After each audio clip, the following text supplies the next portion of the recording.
So this is a Sony KV-1320UB television that's just been dropped off for me to have a look at. This was the first Sony Trinitron to be sold in the UK. It is the Mark I version of this particular chassis.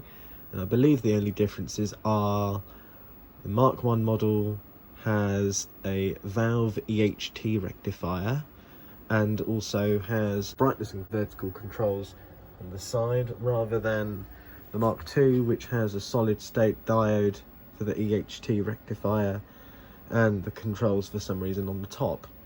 There would have been an attachment for you to have an aerial, which kind of looked like a weird satellite dish, to be sat on the actual slots of the rear part of the case. There was a stand that would have come with this particular set as well. If we just turn on, we can see what some of the problems are. Okay, so that's what we have to work with. So we've got a tired tube, we've got dirty tuner, which, you know, just needs to be cleaned, and we've got, you know, general dirty controls. Let's check what the focus looks like. Well, that's the state of our focus. So, okay, well, man, really? That's awful. To put into context how dark the tube is now, I have to turn off these lights and also these ones for that to become watchable. Let's have a look at the linearity. Line linearity isn't too bad. It's poor in places. Vertical linearity is a bit off, not too far gone, but it's a bit off. But you see what I mean, we've got a tired tube. So then what can we do about that?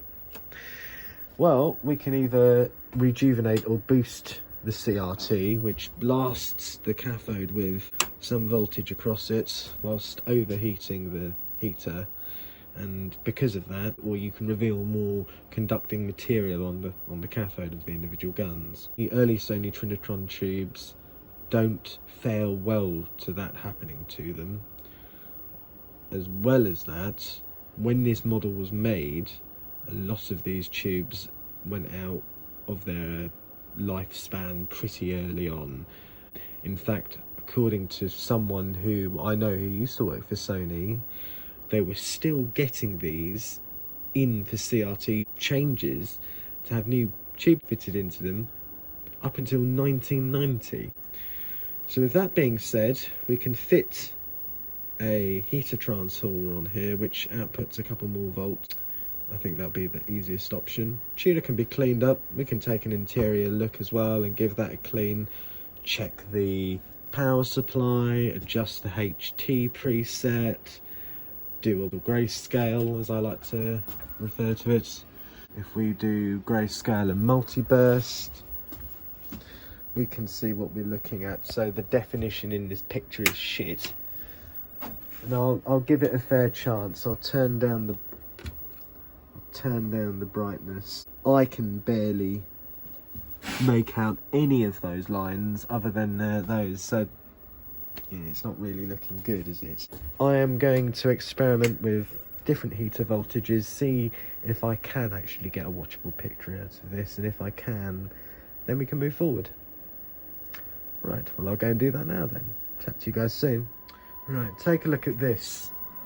I'm running our heater at 9 volts this time. We've got some good colour. If we go to our friend crosshatch and dots, look at how so much better that is. I mean, it's not perfect. We've got some convergence issues, maybe what's that, east-west. We can crank the contrast right up, oversaturate the picture, which is how I normally like these things, you know. But that's a fairly good picture, and let's see what our burst looks like now. Let's see what we can make out. I don't know if you can see that because it's ghosting. On par with my black and white video monitor which I use with my setup. Okay, so that's the first step. At least we know the CRT is salvageable. Now we just have to find a transformer to put in its place. So here's what I'm thinking. This is our heater transformer. Apparently, according to this, it runs on about 100 volts AC. Now I'm going to measure that with my meter. Because it's 100 volts AC, I assume it's a chopper circuit, I suppose. But my point being, I should be able to fit a standard 230 volt transformer in that place. It's just under half, so if I were to find that does something like 20 volts AC, that should be alright, because the voltage would be over half, cut just over in half. So it would be something like 8 or 9 volts. Marvellous, look at that, man. Look at how cool that is. Absolutely amazing. There we are, we've got the telly going now, Freeview channels. It looks pretty good, to be fair. You know, compared to that. Can make out that text pretty well, to be honest. Convergence is slightly out. It's going to be quite interesting to try and lock in. It's a really nice performer, and I can't wait to, you know, dig into it. So I suppose this is more of a teaser video, an analysis of showing what's more to come with this repair. It's going to be amazing. I'm not going to go around and change all of the capacitors like the internet tells me to. I've got the official Sony service sheet somewhere for this model, so we'll look through it. Look at that red, man. Obviously this is how we lock in our colour. But that is an amazing picture, and it's coming out of a TV with a tight old tube. Yeah, I'll have to sort that out, so I'll probably do that in the next video, and I'll give it a general clean as well. We're going to install a isolation boost transformer. I think the official term is called a boost transformer. This is quite an interesting program. It's about breast implants or something. I don't think this TV has ever seen anything like that before.